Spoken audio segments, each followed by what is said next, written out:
Hey there, girlfriend. Inga Faye here. Super excited to be with you today. For those that don't know me, I am a confidence coach and beauty enthusiast. And in today's video, I wanted to share one of my coaching girlfriends, Dr. Kate.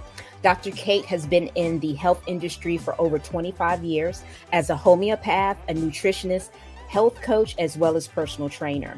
She runs high-end programs for her stressed out clients.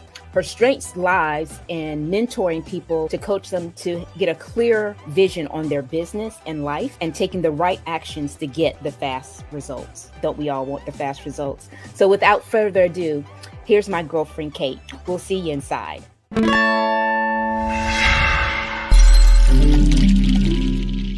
Hey there, Kate. Dr. Kate, what's going on, girlfriend? Hey, Inga. Thanks so much for having me on today. Oh, yes. I'm so excited to have you here. Now, before we go into self-care and how to get your power back, tell us a little bit more about what you do, who you serve, and how you serve them. So I'm focusing at the moment on ladies who are stressed out, feeling time deficient, because in the world that we're living in, they say that what we manage to take in one day at the moment, people in the 1500s were absorbing an entire lifetime. So wow. A lot of people are feeling overwhelmed, stressed out, and as if there is no time. And I think as women, we feel as if we're responsible for looking after other people. There's a nurturing component within us that we want to look after the family. We want to do our best to just care for others. But because of time, we often feel as if there's not enough time for ourselves. Right. We also often feel as if, like we're conditioned often to think as if we put ourselves first, then it's selfish and others are going to suffer if we do put ourselves first. And so I just help people to realize that that's not the case at all. In fact, it's pretty essential to put ourselves first, because when we're struggling, the family, the business, everything starts to struggle as well. So that's what I do. That's what I love to do, just to help people realize, to me, self-care is tied up with self-value, self-worth, and therefore empowerment. Awesome. Now tell us, where are you zooming in from today? So I'm in South Africa. I've lived in Switzerland, in the UK, in Australia, obviously traveled a fair amount, but those are the places that I've lived for at least 2 years or more, but currently living in South Africa. And definitely in Africa, there is something where women nurture tremendously, and women can be suppressed quite a lot. That is changing, and women are standing up for themselves. But I think that's probably what's driving me quite a lot, to help ladies to stand up and to realize how valuable they are. And through to me, it's part of setting boundaries, because when we are rushing around looking after everybody else and forgetting about ourselves, then absolutely, there's a lot of important things that we need to do, but when we're running on empty, we're not as capable of performing our duties to our best. A bit like a car. There's no way we would expect a car to run when it's on empty. Exactly. And yet we expect it of ourselves the whole time. So within that self-care, it definitely comes down to nutrition. It comes down to sleep. It comes down to movement in a way that feels good. It comes down to all sorts of things that you enjoy. And I think, post-COVID, lots of people have forgotten or diminished the amounts of relationships, friendships that they've nurtured. And even that can be part of your self-care regime. It's physical, it's mental, it's emotional, it's spiritual, the whole package is essential to be the best version of yourself. Yes. To me, it's not just about having the manicures and the pedicures. Those are fantastic and they make you feel great. Yeah. But it is the holistic approach that I like to encourage people to do in order to get the best for themselves. Yes. Awesome. Well, you gave us some great key points. So I'm curious, what are some of the benefits of self-care? The benefits just go on and on. If we take it from sleep, for instance, the better we sleep, then we wake up and we feel great. Our mood is better, so that we're able to handle the day better. Yes. We are able to be more patient with our loved ones. We're able to be more productive. Another thing that people often don't relate to sleep, but so many scientific studies have shown that our gut improves when we sleep better. So therefore we don't have the bloating and the cravings that are associated with an unhappy gut. It's also proven that while we're sleeping, our body repairs. So therefore things like inflammation in the body or any pain can decrease if we sleeping properly. Another thing, going back to the gut, is serotonin, our happy hormone. Most of it comes from the gut. So if we sleep well, we're going to feel better the next day. So that's the sleep. Then when we've had a good night's sleep, it doesn't feel as if we're acting from the back foot. It can feel as if we're in charge of the day and we can kind of be the CEO that we choose to be. So when we're a quick question. When you say acting from the back foot, tell us what that means. So if you've had a bad night's sleep, your alarm clock goes off and you think, oh, I'm so tired, 5 more minutes. Then it goes again and you think, no, I really need a little bit more. And then suddenly you've pressed snooze about 4 times. Right. And then you're late and you've got to rush and get the kids ready, and they grumpy and dragging their feet because they don't want to do everything in a rush, but you needed those few extra minutes of sleep. Right. So getting them ready for school is a nightmare. Then you don't have time to get their lunches ready or to give them a proper breakfast. Right. So you grab something from the gas station en route, and therefore their blood sugars during the day are just going all over the place because you couldn't give them a proper healthy breakfast. Right. And the same for you. You didn't have time for breakfast, so you just grabbed yourself a double espresso and no food to go with it. So then you're so busy at work, you're just going. And then suddenly you realize at 3 o'clock that you're starving hungry and grab a packet of chips. Right. Or a huge big slice of cake, because suddenly you realize exactly how hungry you are, and you're actually bordering on hangry, not just hungry. So you'll demolish anything that you can in sight.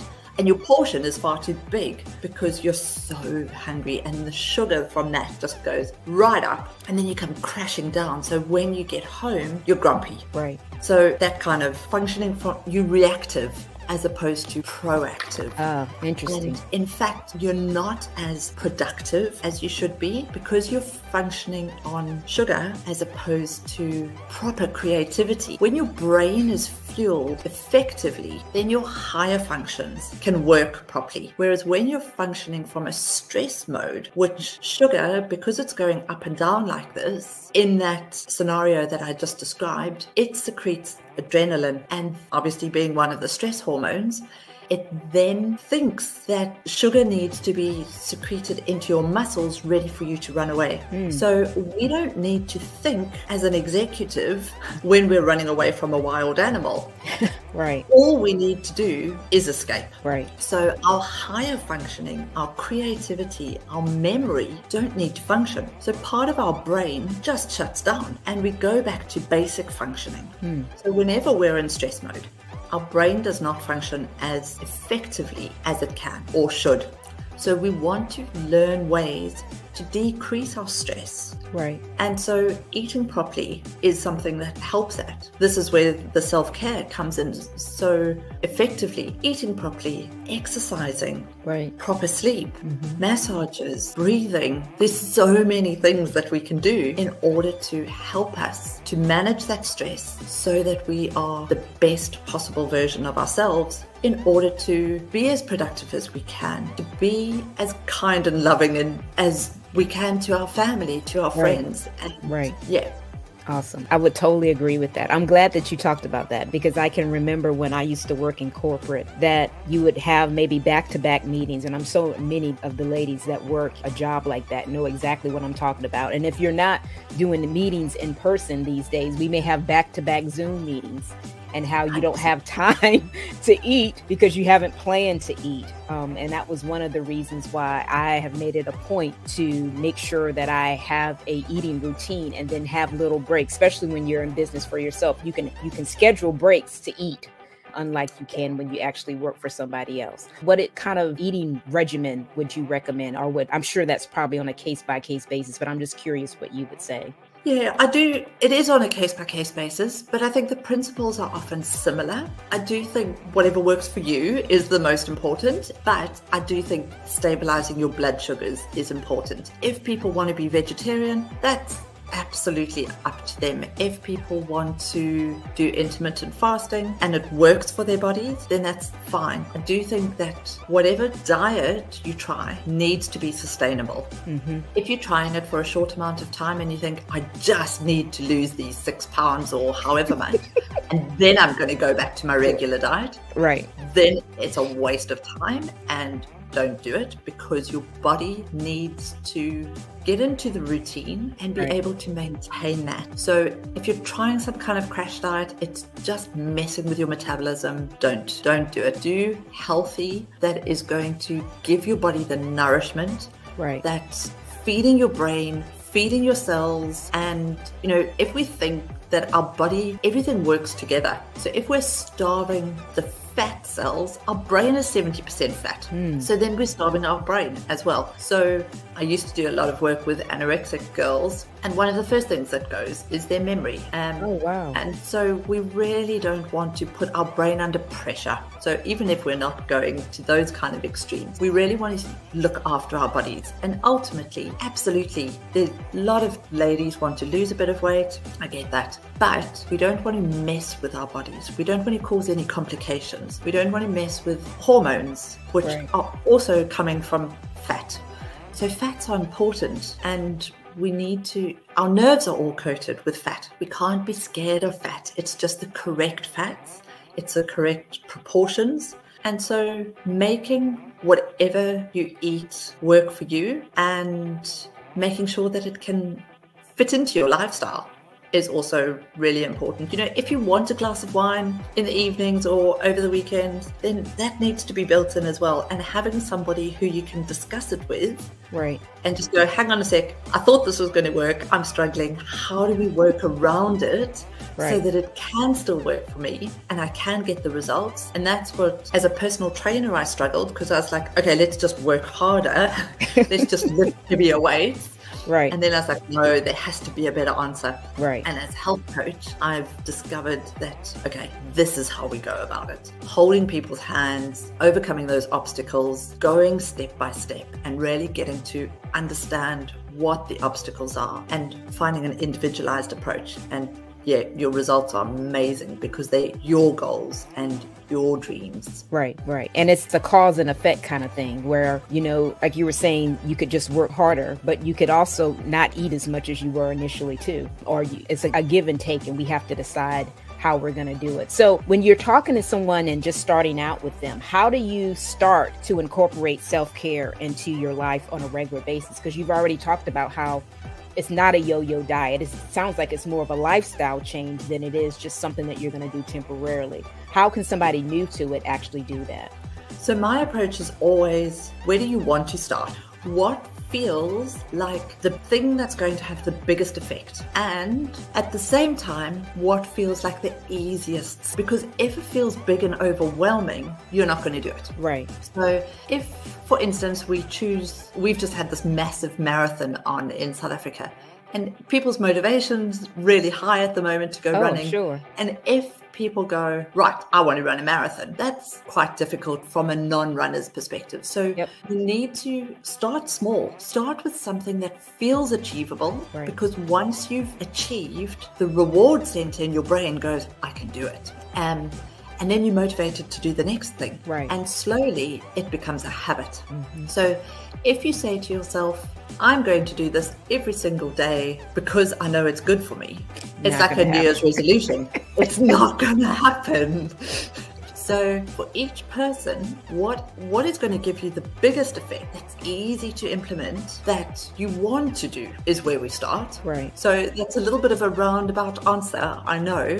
But if it is someone saying that I can include music, instead of listening to the radio while I'm driving, I'm going to listen create a playlist and listen to happy music while I'm driving. Right. To ensure that I'm in a good mood. Right. Because that can be phenomenal for your stress response. Or I'm going to make sure that I'm in bed every night at 10 p.m. Right. Or I'm going to start a gratitude journal, and every evening I'm going to think of 3 things that I'm grateful for from the day before, because that being grateful alters our nervous system, automatically lowers the stress response. And as soon as we're out of that fight and flight, our body changes. Right. And helps us to sleep better when we're in that space of gratitude. Right. So it could be something as simple as that. Yeah. I totally agree with the gratitude journal. I'm a very strong follower of that. I do that on a regular basis, and it's nothing like, especially at the end of the day. I mean, I know some people sometimes do it in the morning as well, but to me, I get the biggest benefit out of it at the end of the day, where I can really just release my thoughts. And then it allows me to really think about my small wins that you just talked about, just really being like, wow, you may not be where you want to be, but look what you did today. As a result of today, you learned this, and this, or you were able to connect with this person and that person, or you had a better relationship or a better talk with one of your kids. I mean, that kind of thing. I know sometimes we don't think about it, but when you have to really document it, it's like, wow, I did do that. That was better. And just knowing that you did that does give you the fuel to want to do it again the next day. Well, I did it today, so I know I could probably do it tomorrow.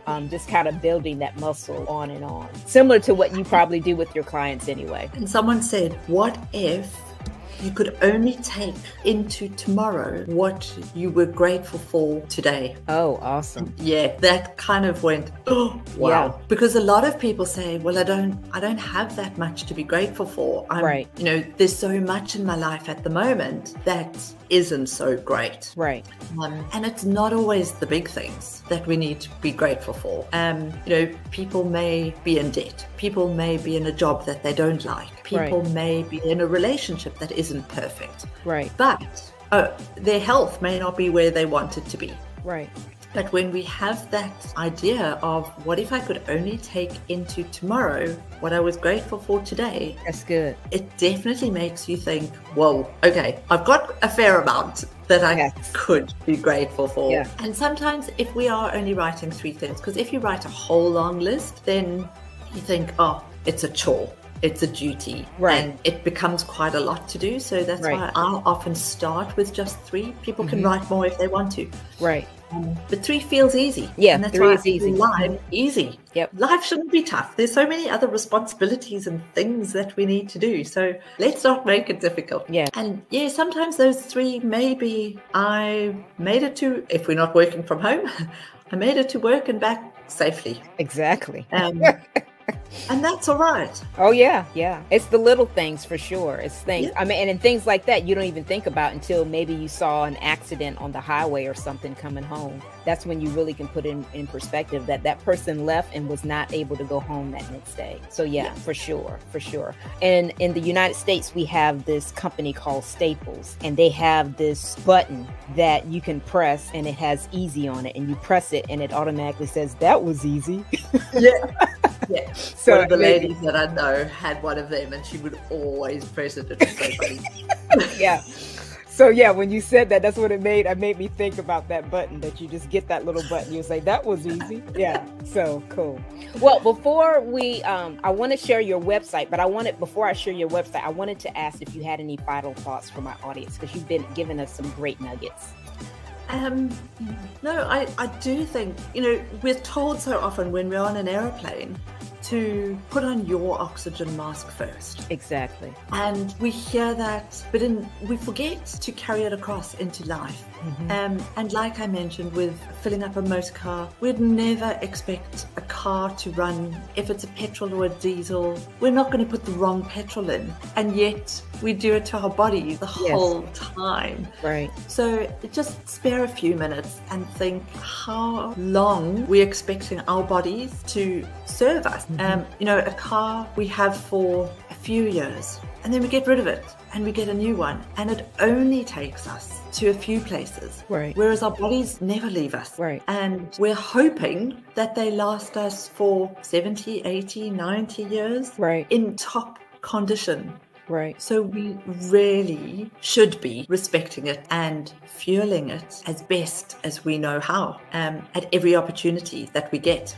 Right. And when we get to put ourselves first and spend the time on self-care, Right. then we're teaching all of those around us to respect us as well. And to giving them the space to do exactly the same for them. Yes. Yes. Totally agree. Yeah, that was good. So I wanted to find out from you. I think you told me before that you had a freebie that you were going to share with the audience. So tell us a little bit about that and how people can get it. Yeah, so I've got a little booklet, ebook on my website. So if you go to my website, it's called Be the CEO of Your Life. Because ultimately, whether you've got your own business, whether you're in corporate, you are the boss of your life. Yes. Absolutely. There's people to help you along the way, but you're the one who makes the final decisions. So it's on my website. Feel free to go there, download it, and be the CEO of your life. Enjoy it. And if you've got any further questions, please feel free. Pop me an email through my website, or otherwise kate@drkatehealthcoaching.com. I'd be more than happy to answer anything that's come up from this. Awesome. And for those of you that are watching, her website is on the screen. I will have it down in the description, so you don't necessarily have to write it down. You can just kind of click and go to her link so you can grab that ebook. I'm sure I'm going to grab that ebook, so I hope you all will do the same because it's a freebie. So I'm a firm believer that if it's free, it's definitely for me. And for all of those watching, if you have anyone that you would love for me to interview that's all about self-care and helping women, well, really empowering women to be their best, by all means, let me know. Drop me a DM, send me a comment or whatever to let me know who you would recommend that I have on my channel. And as always, thanks for watching and bye for now.